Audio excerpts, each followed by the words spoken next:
Equipments लगे रहते हैं उनका टेम्परेचर इतना ज़्यादा हाई होता है कि हम उन पर खाना पका सकते हैं। तो फ्रिज के बाहर इतना ज़्यादा टेम्परेचर और अंदर की तरफ एकदम ठंडा ठंडा, यह कैसे पॉसिबल है?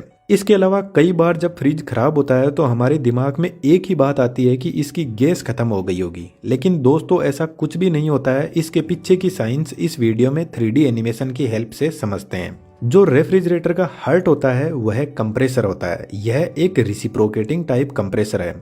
इसके अंदर एक सिंगल फेज इंडक्शन मोटर होती है। जब यह मोटर रोटेट करती है तो इससे जुड़ा हुआ पिस्टन कुछ इस तरीके से मूव करता है और यहाँ पर जो गैस होती है उसको कंप्रेस करके पंप करने का काम करता है। इन कंपोनेंट्स की वर्किंग रेफ्रिजरेटर की बॉडी को थोड़ा सा साइड में रखकर अच्छे से समझते हैं। कंप्रेसर एकदम पैक होता है क्योंकि इसके अंदर एक गैस भरी जाती है जिसका नाम है फ्रीऑन R134a, जो आजकल कॉमनली यूज होती है।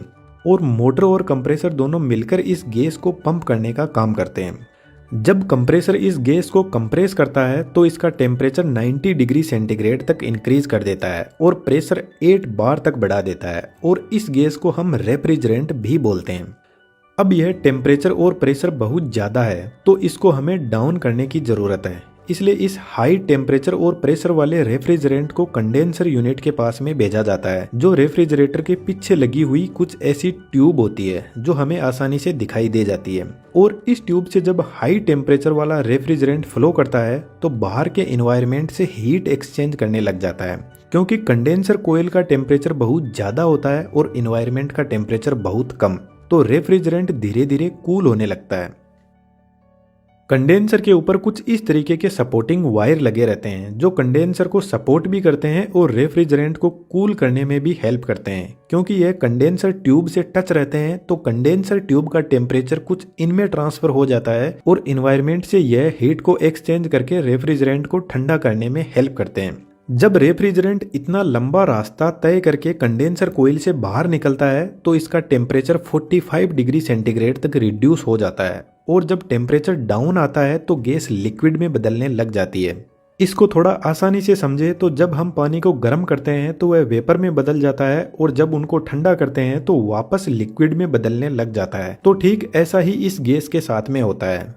कंडेंसर यूनिट से जब गैस बाहर निकलती है तो यह थोड़ी ठंडी होकर लिक्विड में बदलना शुरू हो जाती है। अब कंडेंसर यूनिट से निकलकर यह रेफ्रिजरेंट जाता है कैपिलरी ट्यूब के पास में। कैपिलरी ट्यूब कुछ इस टाइप का एक कॉपर की ट्यूब होती है जिसका डायमीटर 0.5 mm से लेकर 2.2 mm तक होता है और इसकी लेंथ मैक्सिमम 5 मीटर तक हो सकती है। कैपिलरी ट्यूब एक थ्रोटल डिवाइस होती है जो हाई प्रेशर को लो प्रेशर में बदलने का काम करती है और यही वह डिवाइस है जो रेफ्रिजरेंट को एकदम ठंडा भी कर देती है।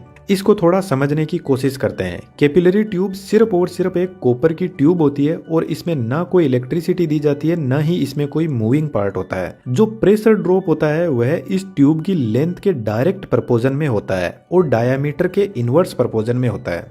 तो जैसे जैसे इस ट्यूब का डायामीटर कम होता जाएगा तो प्रेशर ड्रॉप बढ़ता जाएगा और हम लेंथ भी इंक्रीज कर देते हैं डायामीटर के साथ में, तो प्रेशर ड्रॉप और ज्यादा इंक्रीज हो जाएगा।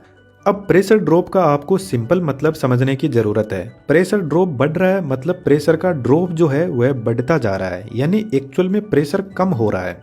तो जब रेफ्रिजरेंट इस कैपिलरी ट्यूब से बाहर निकलता है तो उसका प्रेशर ड्रॉप होकर 0.6 बार तक पहुंच जाएगा और जब इतना प्रेशर का ड्रॉप हो जाएगा तो टेम्परेचर भी रिड्यूस हो जाएगा। तो जब इस ट्यूब के अंदर रेफ्रिजरेंट एंटर हो रहा था तो उसका टेम्परेचर था 45 डिग्री सेंटीग्रेड और जब बाहर निकलेगा तो उसका टेम्परेचर -16 डिग्री सेंटीग्रेड तक पहुंच जाएगा। और जब टेम्परेचर इतना कम हो जाएगा तो 75% जो गैस थी वह लिक्विड में बदल जाएगी। रेफ्रिजरेटर के अंदर फ्रीऑन गैस काम में लेते हैं जिसका नेचर होता है वह बहुत जल्दी ठंडी होकर लिक्विड में भी बदल जाती है और बहुत जल्दी गर्म होकर वेपर में भी बदल जाती है। इसीलिए फ्रिज के अंदर इसी गैस को काम में लेते हैं।